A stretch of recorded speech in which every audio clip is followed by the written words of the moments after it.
উনি যখন ভেবেছেন, ঠিকই ভেবেছেন। হয়তো মা ঠাকুরুনও এতে খুশি হবেন।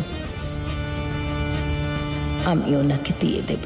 শুধু এই বুড়িটা একবার রাজি হয়ে যাক আর 20-25 দিনের জন্য বাড়ি থেকে চলে যাক।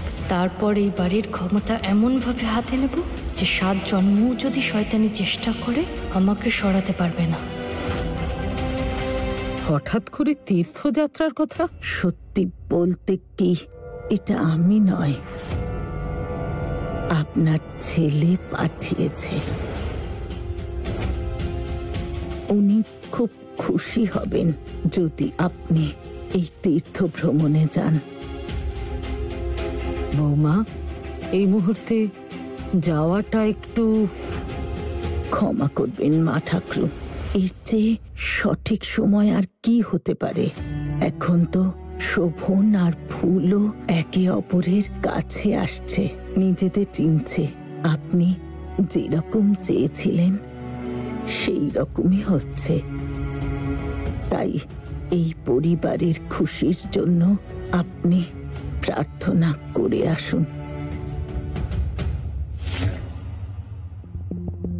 চারধাম যাত্রার কথা, ঠাকুরের ডাক কি করে না করি?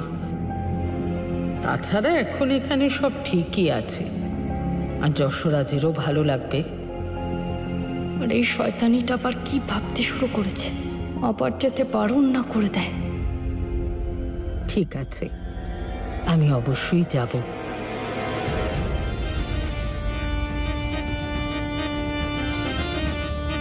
সুখী হও।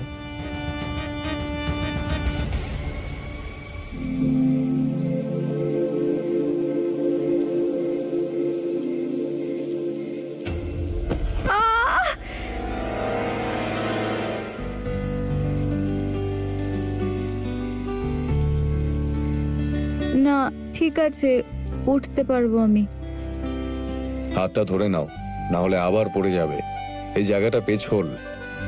না, আমি উঠতে পারবো।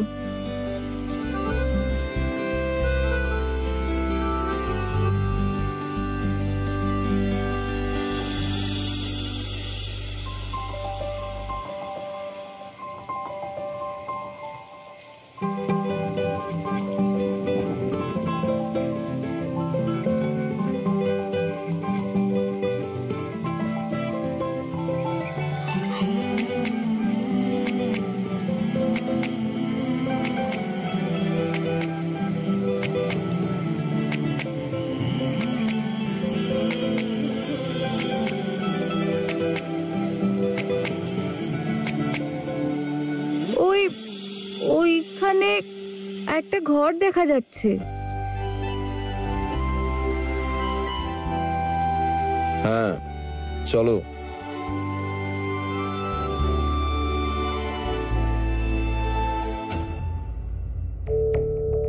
কেউ আছে? হ্যালো, কেউ আছে এখানে? কপাল খুব ভালো, দরজাটা খোলা আর কেউ নেইও। চলো, এসো।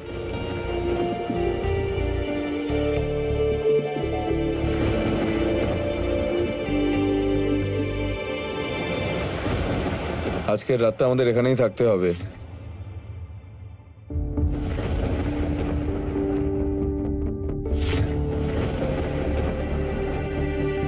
এইভাবে তো শরীর খারাপ করবে।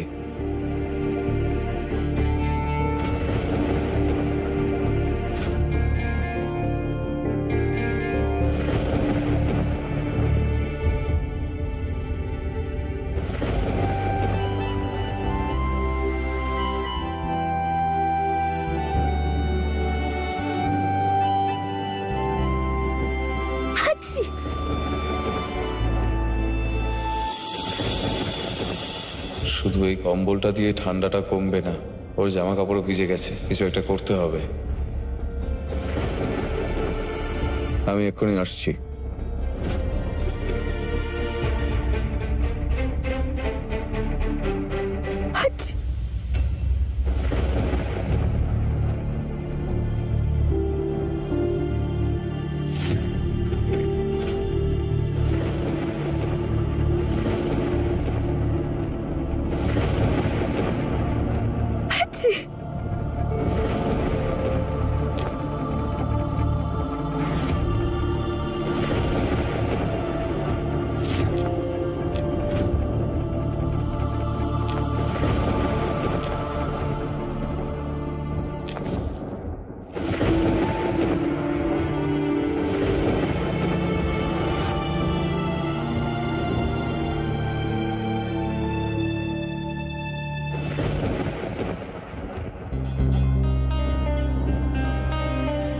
চলো আগুনের কাছে গিয়ে বসবে, ভালো লাগবে।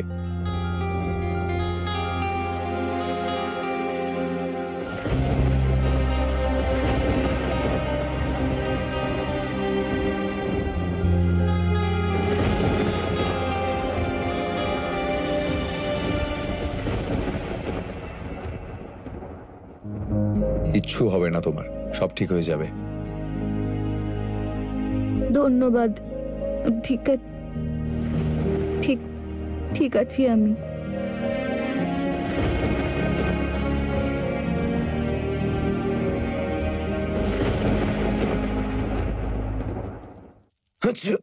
মনে হচ্ছে আপনারও ঠান্ডা লেগে গেছে। আপনিও তো পুরো ভিজে গেছেন।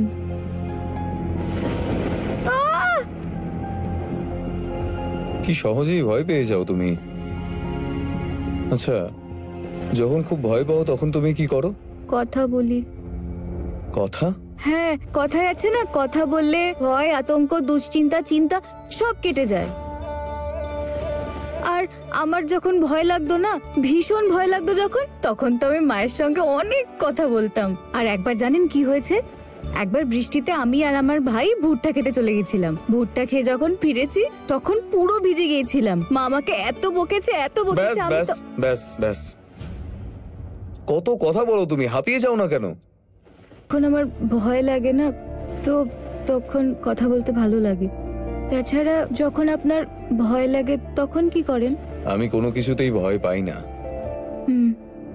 কিন্তু আমরা তো সবাই মানুষই না, মানুষ যে কাউকে না কাউকে ভীষণ ভালোবাসে, যে কোনো না কোনো জিনিসকে ভয় পায়, আর কিছু না কিছু হারানোর কষ্ট নিজের মনে লুকিয়ে রাখে। তাই দেখতে গেলে আমরা সবাই ভেতরে ভেতরে আঘাত পেয়ে আছি, আর আমাদের এই আঘাত তো কথাতেই সারে। জানেন, কথা বললে না কষ্ট কম হয়ে যায় আর মনও ভালো হয়ে যায়। আপনি চাইলে আমার সঙ্গে কথা বলতে পারেন। এই মেয়েটার মনে কি রয়েছে, কি চায় ও?